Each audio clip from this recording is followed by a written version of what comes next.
Good morning to everyone. Oh, y'all stayed awake from Luke's announcement earlier. Glad to see everyone here this morning that's able to come out with us and join us here in our Bible class. We're in week 4 of a series in the study of the book of Genesis and how that relates to the New Testament. Glad to see all of you, whether you're visiting with us or whether you're joining us. One quick announcement that's been asked to make, and they've been pushing this for the last couple of weeks. Make sure that if you haven't yet, our theme here at Oldham Lane for this year is all in, and they're asking you to fill out one of these paper sheets. If you have, or there's an online form in your bulletin also if you want to click that with a QR code or turn one of these in. There's some of them at the back that you can fill out if you would like to fill them out that way. We have been studying so far. We've been reading through in a fast forward motion through the book of Genesis. Next week we're going to begin studying the New Testament and how it uses the book of Genesis. So next week we'll be specifically looking at Matthew and Mark and how they used how they used specifically the book of Genesis to help tell their narrative and relate to their audiences.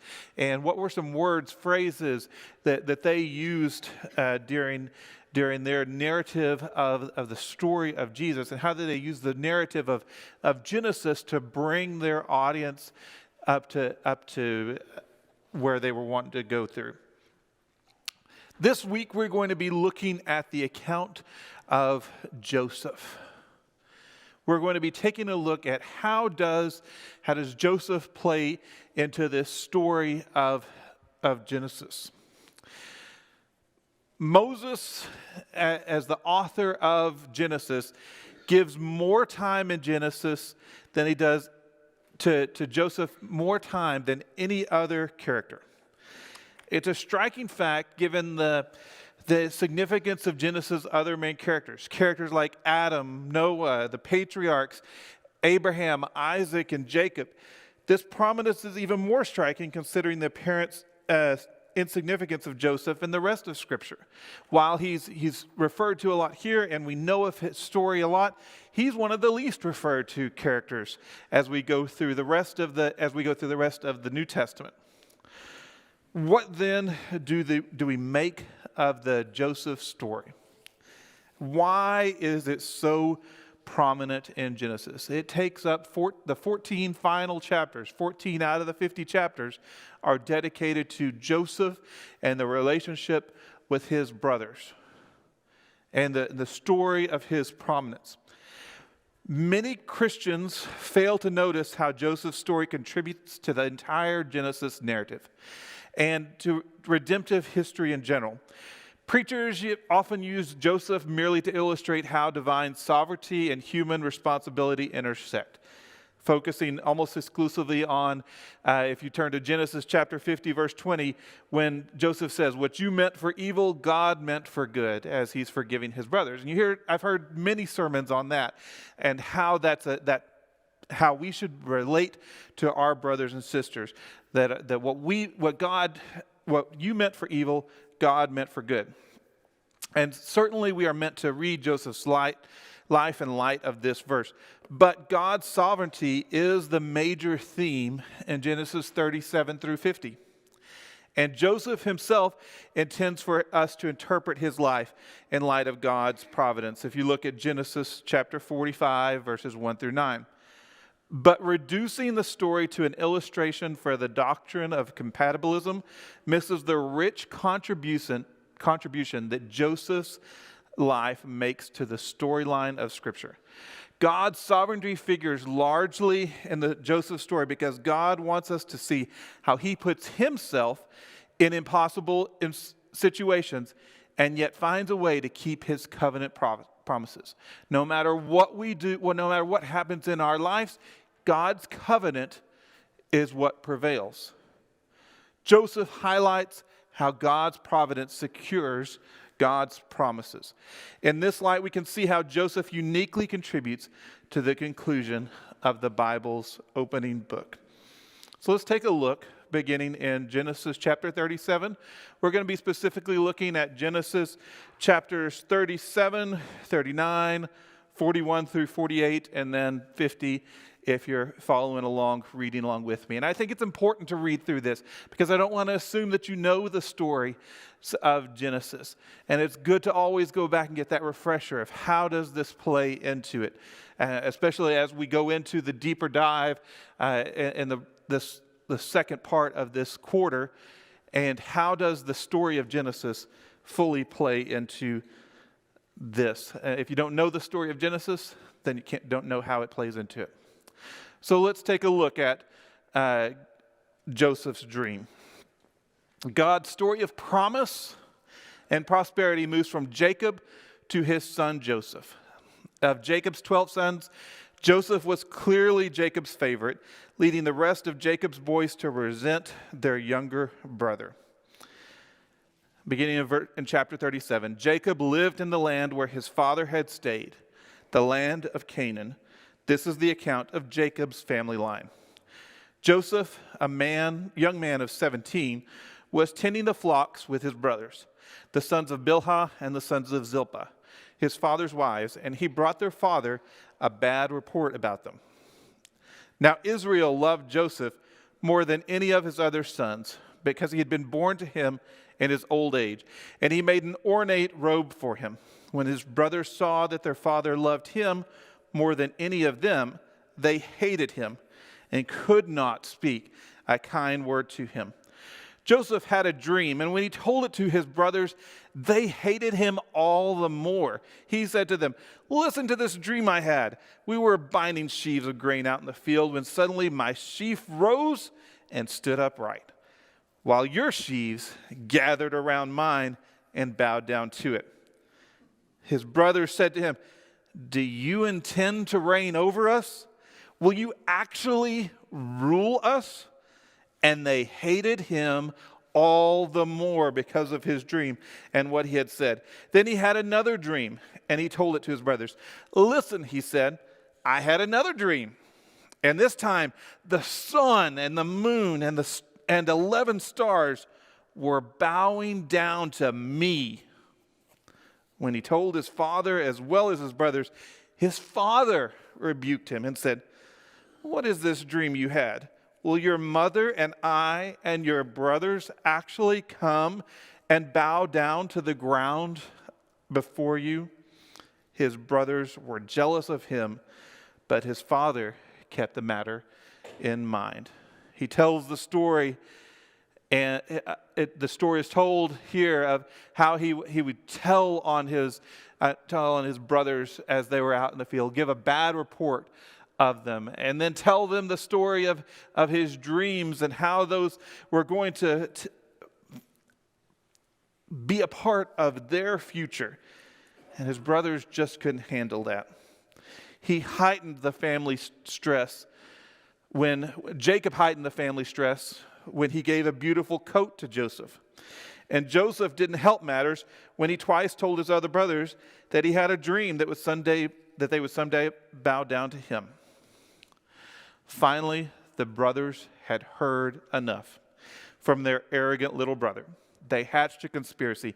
For 17-year-old Joseph, it would be a very bad day indeed. Now his brothers had gone to graze their father's flocks near Shechem. And Israel said to Joseph, "As you know, your brothers are grazing the flocks near Shechem. Come, and I'm going to send you to them." "Very well," he replied. So he said to him, "Go and see if all is well with your brothers and with the flocks, and bring word back to me." Then he sent him off from the valley of Hebron. When Joseph arrived at Shechem, a man found him wandering around in the fields and asked him, "What are you looking for?" He replied, "I'm looking for my brothers. Can you tell me where they are grazing their flocks?" "They have moved on from here," the man answered. "I heard them say, 'Let's go to Dothan.'" So Joseph went after his brothers and found them near Dothan. But they saw him in the distance, and before they reached him, they plotted to kill him. "Here comes that dreamer," they said to each other. "Come now, let's kill him and throw him into one of these cisterns and say that a ferocious animal devoured him. Then we'll see what comes of his dreams." But when Reuben heard this, he tried to rescue him from their hands. "Let's not take his life," he said. "Don't shed any blood. Throw him into this cistern here in the wilderness, but don't lay a hand on him." Reuben said this to rescue him from them and take him back to his father. So when Joseph came to his brothers, they stripped him of his robe, the ornate robe that he was wearing. And they took him and threw him into the cistern. The cistern was empty. There was no water in it. As they sat down to eat their meal, they looked up and saw a caravan of Ishmaelites coming from Gilead. The camels were loaded with spices, balm, and myrrh, and they were on their way to take them down to Egypt. And Judah said to his brothers, "What will we gain if we kill our brother and cover up his blood? Come, let's sell him to the Ishmaelites and not lay our hands on him. After all, he is our brother, our own flesh and blood." His brothers agreed. So when the Midianite merchants came by, his brothers pulled Joseph up out of the cistern and sold him for 20 shekels of silver to the Ishmaelites, who took him to Egypt. When Reuben returned to the cistern and saw that Joseph was not there, he tore his clothes. He went back to his brothers and said, "The boy isn't there. Where can I turn now?" Then they got Joseph's robe, slaughtered a goat, and dipped the robe in the blood. They took the ornate robe back to their father and said, "We found this. Examine it to see whether it is your son's robe." He recognized it and said, "It is my son's robe. Some ferocious animal has devoured him. Joseph has surely been torn to pieces." Then Jacob tore his clothes, put on sackcloth, and mourned for his son many days. All his sons and daughters came to comfort him, but he refused to be comforted. "No," he said, "I will continue to mourn until I join my son in the grave." So his father wept for him. Meanwhile, the Midianites sold Joseph in Egypt to Potiphar, one of Pharaoh's officials, the captain of the guard. We notice here there's a few things to take away from this that play into what we've read earlier. Remember that Reuben was the oldest son of Jacob, and so he had that position as he tried to save his brother Joseph. He had that position to be able to do that, to tell his brothers what to do as a position of authority. But Reuben had also fallen out of favor. One story that we did not get to read because we were fast forwarding through it is that Reuben had a relationship with one of his father's wives, which was an unhealthy relationship, and he'd fallen out of favor with Jacob because of that. And we'll see that later whenever Jacob hands out the blessings, that Reuben doesn't get that blessing because of that relationship. But later on in this story, as we read down, that whenever the brothers they listened to him at least to save Joseph's life, but whenever they went to sell him, they sold him for 20 shekels of silver. And the 20 shekels of silver is the average price for a slave. You have adult slaves and you have adolescent slaves. An adult slave would sell for 30, which was the price that Judas was paid for betraying Jesus. You have 20 shekels of silver, which was the price for an adolescent male slave. So he was sold as an average slave. No special properties within there. Now the Midianites probably figured, we can get this back and more because he's a handsome young boy and we can sell him to somebody further on down the line and with a little bit more clout, such as they did when they sold him to Potiphar. But the story continues as he sold to Potiphar. Now Joseph had been taken down to Egypt. Potiphar, an Egyptian who was one of Pharaoh's officials, the captain of the guard, bought him from the Ishmaelites who had taken him there. The Lord was with Joseph so that he prospered, and he lived in the house of his Egyptian master.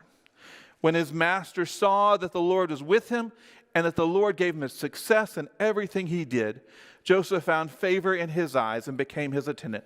Potiphar put him in charge of his household, and he entrusted to his care everything he owned. The Lord blessed the household of the Egyptian because of Joseph. The blessing of the Lord was on everything Potiphar had, both in the house and in the field. So Potiphar left everything he had in Joseph's care.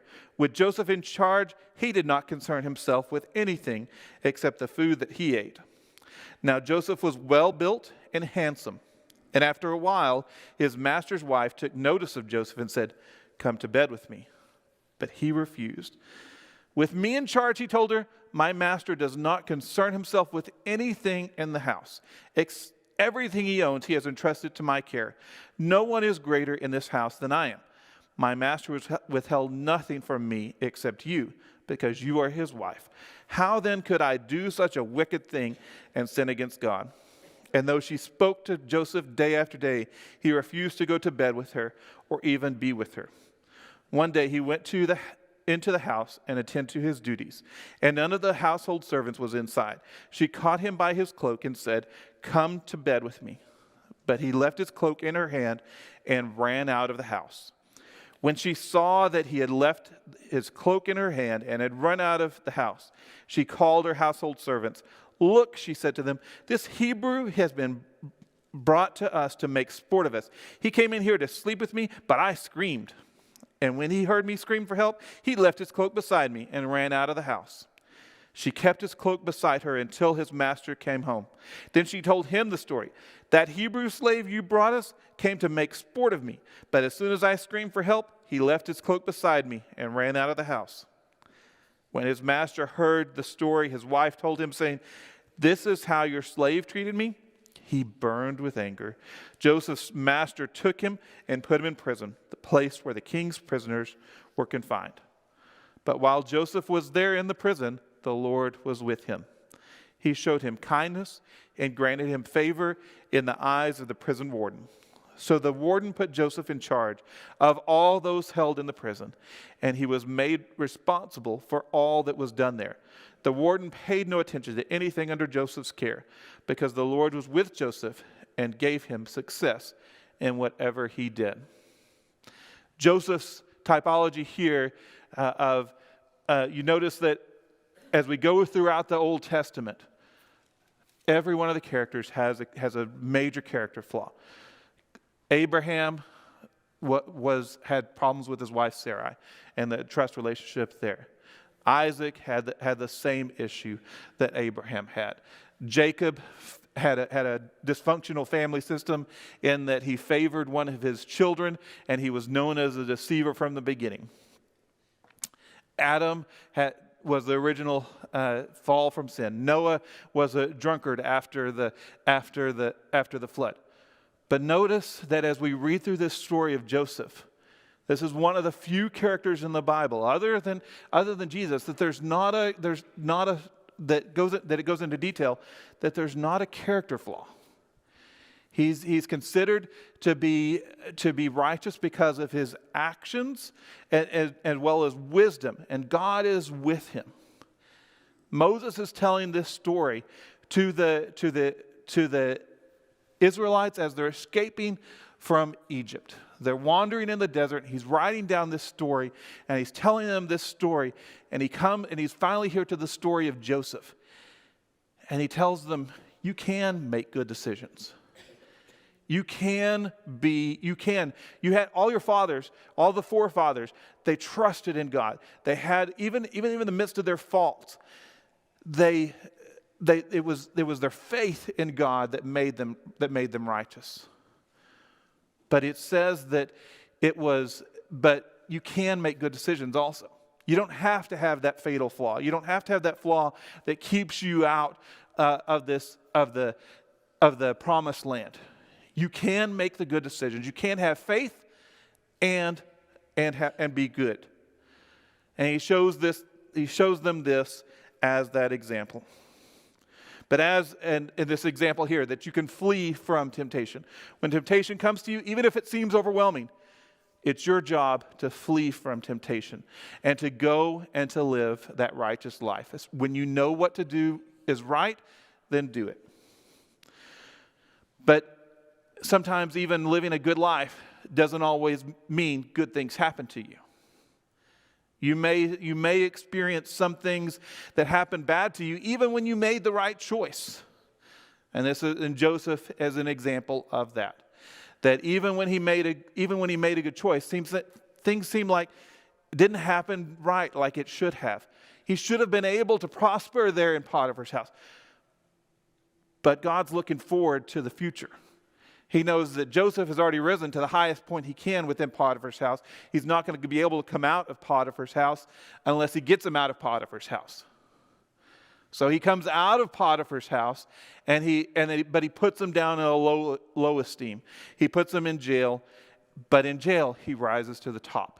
He's like the cream on milk. He rises to the top. No matter what the situation is, he's going to be there at the top of that. Joseph's administrative skills surfaced both in the house of his Egyptian master and in jail. Joseph also cultivated another talent while confined to Pharaoh's prison. God gifted him with the unusual ability to discern the meaning of dreams. Once during his confinement, Joseph helped two of Pharaoh's civil servants, the baker and the cupbearer, interpret their dreams. And when Pharaoh's dream life took a bizarre turn, Joseph was summoned to the royal court. Now, when he'd been in jail for 2 full years, when 2 full years had passed, Pharaoh had a dream. And this is from the time that he had interpreted the dreams of the cupbearer. So it was even longer than that he spent time in jail. In the morning, his mind was troubled. So he sent for all the magicians and wise men of Egypt. Pharaoh told them his dreams, but no one could interpret them for him. So Pharaoh sent for Joseph, and he was quickly brought from the dungeon. When he had shaved and changed his clothes, he came before Pharaoh. Pharaoh said to Joseph, I had a dream, and no one can interpret it. But I have heard it said of you that when you hear a dream, you can interpret it. I cannot do it, Joseph replied to Pharaoh, but God will give Pharaoh the answer he desires. Pharaoh explained his dream this way. 7 beautiful fat cows emerged from the Nile, only to be eaten by 7 ugly skinny cows. Then 7 savory heads of grain on a single stalk are swallowed up by 7 dried up worthless heads. And Pharaoh asked him, what do you make of that? Giving credit to God for this gift of interpretation, Joseph told Pharaoh that the twin dreams foretold 7 years of bumper crops to be followed by 7 years of dried up fields and famine. God planned it this way. Joseph said so that there would be no doubt that it would happen. Joseph's recommendation to Pharaoh was to put a wise man in charge of storing food and preparing for the coming famine. The plan seemed good to good to Pharaoh and to all his officials. Then Pharaoh said to Joseph, since God has made all this known to you, there is no one so discerning and wise as you. You shall be in charge of my palace, and all my people are to submit to your orders. Only with respect to the throne will I be greater than you. So Pharaoh said to Joseph, I hereby put you in charge of the whole land of Egypt. Then Pharaoh took his signet ring from his finger and put it on Joseph's finger. He dressed him in robes of fine linen and put a gold chain around his neck. He had him ride in a chariot as his second in command, and people shouted before him, make way! Thus he put him in charge of the whole land of Egypt. Then Pharaoh said to Joseph, I am Pharaoh, but without your word, no one will lift hand or foot in all of Egypt. Sure enough, for 7 wonderful years, Egyptian farmers could hardly believe how full their harvests were. Farms yielded enough for the people to eat well and still store up for the coming bad times. Joseph knew another kind of fruitfulness during this time. His wife had 2 sons. He gave them the names Manasseh, which means forget, because he had forgotten about his past. And Ephraim, which means twice fruitful, which means that he is now twice as fruitful as he could have been in the land of Canaan. Then, as Joseph had predicted, the blue skies over Egypt became hot and parched. The crops withered.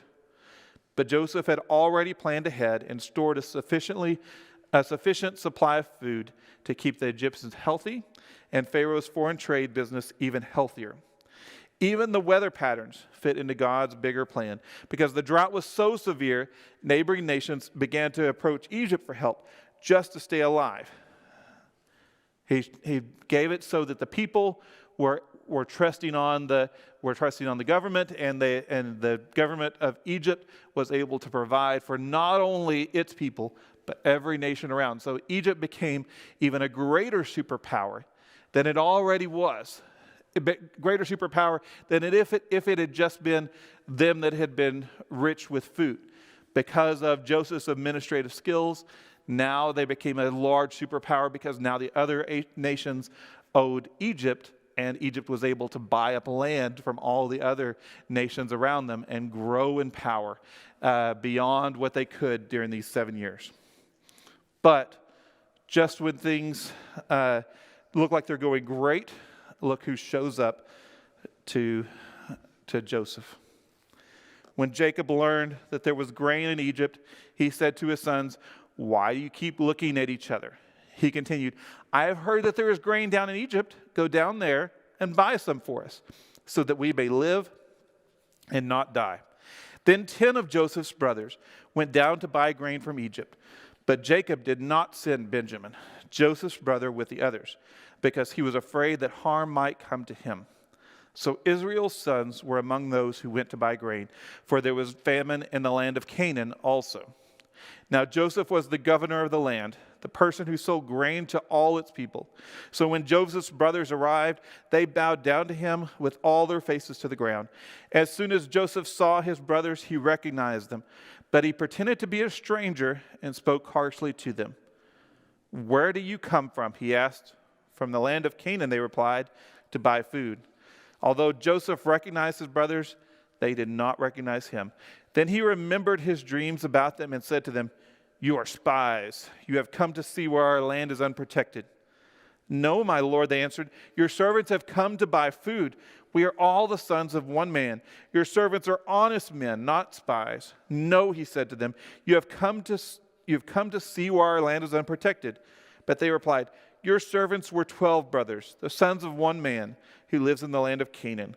The youngest is now with our father, and one is no more." Joseph said to them, "It is just as I told you, you are spies, and this is how you will be tested. As surely as Pharaoh lives, you will not leave this place unless your youngest brother comes here. Send one of your number to get your brother. The rest of you will be kept in prison, so that your words may be tested to see if you are telling the truth. If you are not, then as surely as Pharaoh lives, you are spies." And he put them all in custody for 3 days. On the third day, Joseph said to them, "Do this and you will live, for I fear God. If you are honest men, let one of your brothers stay here in prison, while the rest of you go and take back grain for your starving households. But you must bring your youngest brother to me, so that your words may be verified and that you may not die." This they proceeded to do. They said to one another, "Surely we are being punished because of our brother. We saw how distressed he was when he pleaded with us for his life, but we would not listen. That's why this distress has come on us." Reuben replied, "Didn't I tell you not to sin against the boy? But you wouldn't listen. Now we must give an accounting for his blood." They did not realize that Joseph could understand them, since he was using an interpreter. He turned away from them and began to weep, but then came back and spoke to them again. He had Simeon taken from them and bound before their eyes. Joseph developed a deceitful plan. He imprisoned one of his brothers, Simeon, as a supposed hostage until his absent younger brother Benjamin could appear in Egypt. He secretly returned the money he used to purchase their grain to their brothers' bags. He kept his own identity from them by using his second language, or probably third or fourth language, knowing Joseph. All the while hearing perfectly well their own expressed fears. These 10 brothers were desperately confused. But Father Jacob wasn't confused at all. When the 10 sons told him the terms of sale, Jacob wouldn't budge. No way would he surrender the young Benjamin to the Egyptian leader's examination, or even to the sorry band of sons who had allegedly lost Joseph to wild beasts so many years before. It looked like a stalemate. Stubborn souls refusing to confront their secret fears, until hunger, that great persuader, drove them toward compromise and compliance. Now the famine was still severe in the land. Remember, Joseph knows that this is only going to last 7 years. But Jacob and his brothers, they don't know how long this famine is going to last. When it lasts a few months here in Abilene, sometimes we wonder, how long are we going to go without rain? How long is this going to last? And we wonder, when is this going to be? This was a 7-year drought of almost no rain. Enough to drive them to great hunger. So the famine was severe in the land. So when they had eaten all the grain they had brought from Egypt, their father said to them, "Go back and buy us a little more food." But Judah said to him, "The man warned us solemnly, 'You will not see my face again until your brother is with you.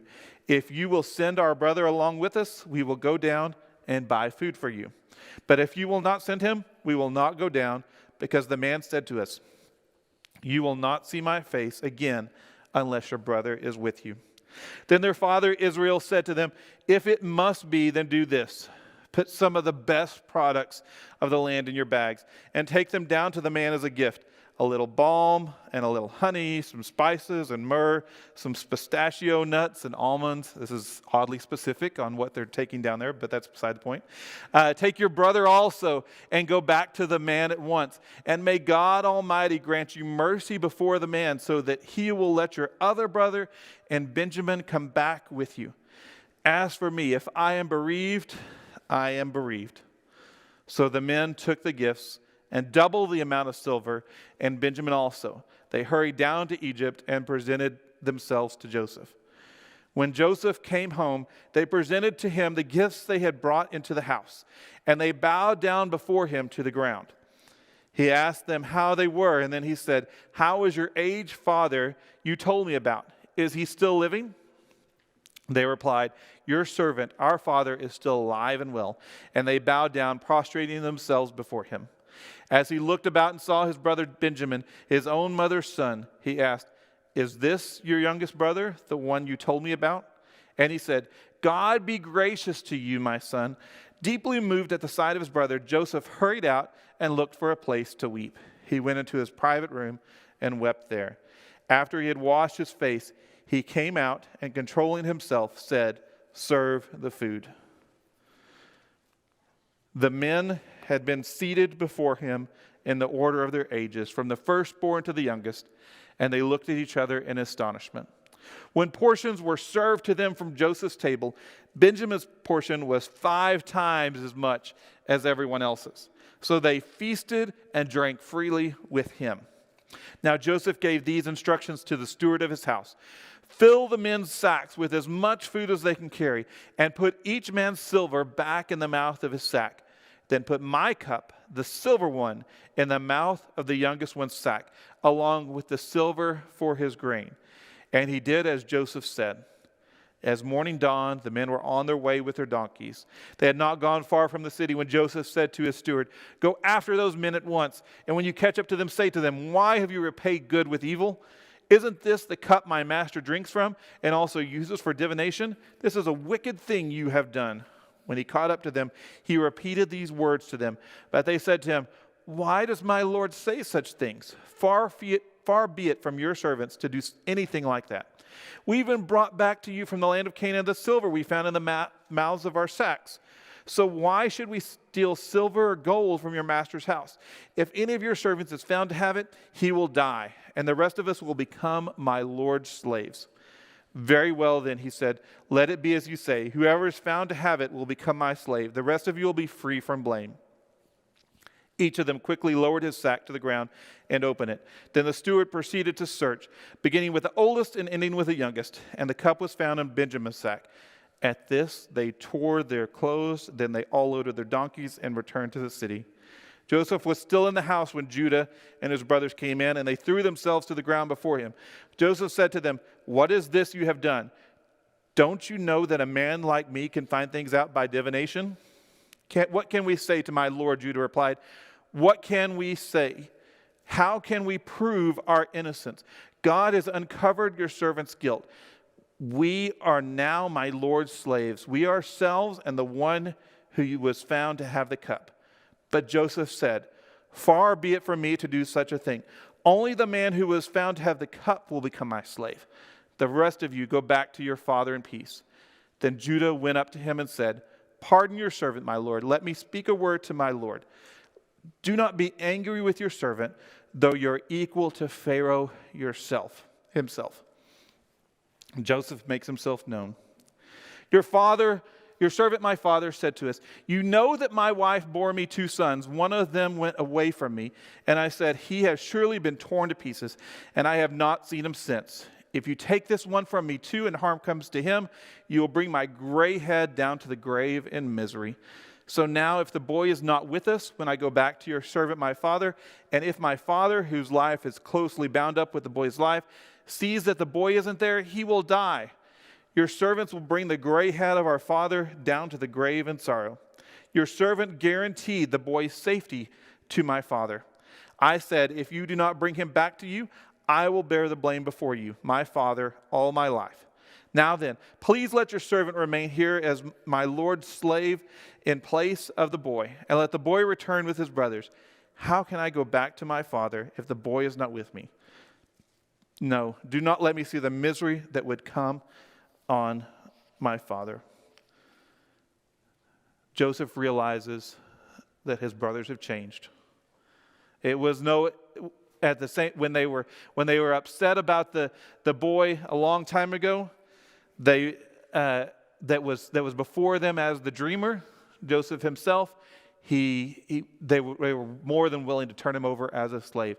But now, in the midst of this, he realizes that they were willing to protect all of their own. They were willing to come back for Simeon. They were willing to protect Benjamin and Jacob, their father. So you can see for yourselves, and so can my brother Benjamin, that it is really I who am speaking to you. Tell my father about all the honor accorded me in Egypt, and about everything you have seen, and bring my father down here quickly." Then he threw his arms around his brother Benjamin and wept, and Benjamin embraced him weeping, and he kissed all his brothers and wept over them. Afterwards his brothers talked with him. He went down before them weeping, knowing that they had changed. Jacob then decides to come up to Egypt. So they went out of Egypt and came to their father Jacob in the land of Canaan. They told him, "Joseph is still alive. In fact, he is ruler of all Egypt." Jacob was stunned. He did not believe them. But when they told him everything Joseph had said to them, when he saw the carts Joseph had sent to carry him back, the spirit of their father Jacob revived, and Israel said, I'm convinced my son Joseph is still alive. I will go and see him before I die. So Israel went out with all that was his. And when he reached Beersheba, he offered sacrifices to the God of his father Isaac. And God spoke to Israel in a vision of night and said, "Jacob, Jacob." "Here I am," he replied. "I am God, the God of your father." He said, "Do not be afraid to go down to Egypt, for I will make you into a great nation there. I will go down to Egypt with you, and I will surely bring you back again. And Joseph's own hand will close your eyes." Then Jacob left Beersheba, and Israel's sons took their father Jacob and their children and their wives in the carts that Pharaoh had sent to transport him. Now Jacob sent Judah ahead of him to Joseph to get directions to Goshen. And when they arrived in the region of Goshen, Jacob had his chariot made ready and went to Goshen to meet his father Israel. As soon as Joseph appeared before him, he threw his arms around his father and wept for a long time. Israel said to Joseph, "Now I am ready to die, since I have seen for myself that you are still alive." So Joseph settled his father and his brothers in Egypt and gave them property in the best part of the land, the district of Ramses, as Pharaoh directed. Jacob lived in Egypt 17 years, and the years of his life were 147. When the time drew near for Israel to die, he called for his son Joseph and said to him, "If I have found favor in your eyes, put your hand under my thigh and promise that you will show me kindness and faithfulness. Do not bury me in Egypt, but when I rest with my fathers, carry me out of Egypt and bury me where they are buried. I will do as you say. Swear to me Then Joseph swore to him, and Israel worshipped as he leaned on the top of his staff. Jacob died at the ripe age of 147 years. Before that last day, he gathered his sons to bless them, pronounce their future, and give them ongoing responsibilities. Not all the sons got what they wanted. Reuben, for example, we talked about this earlier, was chastened for an earlier sexual sin that no doubt he had hoped his father would not remember. Jacob's last words were foretold that some of his sons and their descendants would experience success. Jacob adopted Joseph's two sons, Manasseh and Ephraim, as his own. This allowed Jacob to give Joseph a double inheritance as one whose character had earned his trust and confidence. Joseph reassures his brothers, letting them know that they are a part, that he is not going to do what they did to him. It wasn't because of Jacob that he forgave them. It was because of God, and that he realized the plans that God had in place. Joseph died at the age of 110, but after they embalmed him, he was placed in a coffin in Egypt. Eventually, Moses takes his body back when they leave out in the book of Exodus. Genesis records a series of recurring threats that endanger the survival and purity of the covenantal line from Abraham. In chapters 37 through 50 that we just fast forwarded through, all the threats converge, converting an impossibly dire situation for Jacob and his children. There's family division and violence, reminiscent of Cain and Abel back at the beginning. There's unrighteousness and intermarriage with foreign nations that threaten the seed's purity that Abraham was warned against. There's global famine that endangers the entire covenant line. Yet God uses Joseph to resolve each of these recurring problems in Abraham's family. Instead of exacting revenge, Joseph reconciles with his brothers and restores family unity by extending forgiveness. Joseph settles his family in Goshen, shielding them from foreign cultural influence. It's safeguarded by Egyptians' own prejudices. They didn't want to be where the sheep were, because sheep were dirty animals to the Egyptians. So they settled them in Goshen. Israel develops as a nation without dangers posed by intermarriage with foreign peoples. Joseph preserves his family and consequently the world amid severe famine through wisdom and administrative genius. Through Joseph, God is reversing the curse, unraveling violence through forgiveness, unrighteousness through righteousness, and hunger through wisdom. But is Joseph a type of the Christ? These observations raise the question of whether Joseph is a type, a divinely intended prefiguring of the Messiah. Most interpreters throughout church history have affirmed that Joseph is a typology of Christ, noting several obvious correspondences between the two figures.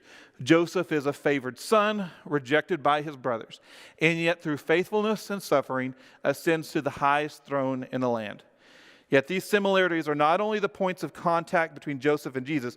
More pointedly, Joseph's life anticipates the Messiah's because God uses him to fulfill covenant promises and undo the effects of the curse.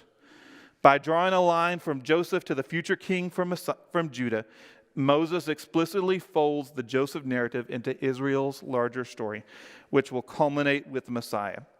This association retrospectively informs our reading of the story to ensure that the readers see Joseph as a royal figure with eschatological significance. Moses now makes that point plainly. The account of Joseph is not an end in itself, it is a pattern for God's work in the future. It's not just about God's providence, it's about his promises. We can look at God's providence as protection, but his protection is not for the immediate, it's for the future. We live in the current times, and God is blessing us here so that we can be prepared for the future. Whether that's a future to be able to do like Joseph did and be able to tell others of God's great power and his wisdom, or whether it's for the future of eternity. Joseph's story is the story of the whole Bible. It's the story of glory through suffering. It's the exaltation through humiliation. It's the story of the cross and the crown. Next week, we will examine the Gospels of Matthew and Mark, as they assume their hearers know the Genesis stories. Names that may evoke key moments of the story of Israel, especially references to the central persons of Abraham and Noah, and how the narratives from the garden to Goshen. Thank you, and hope you have a great rest of the day.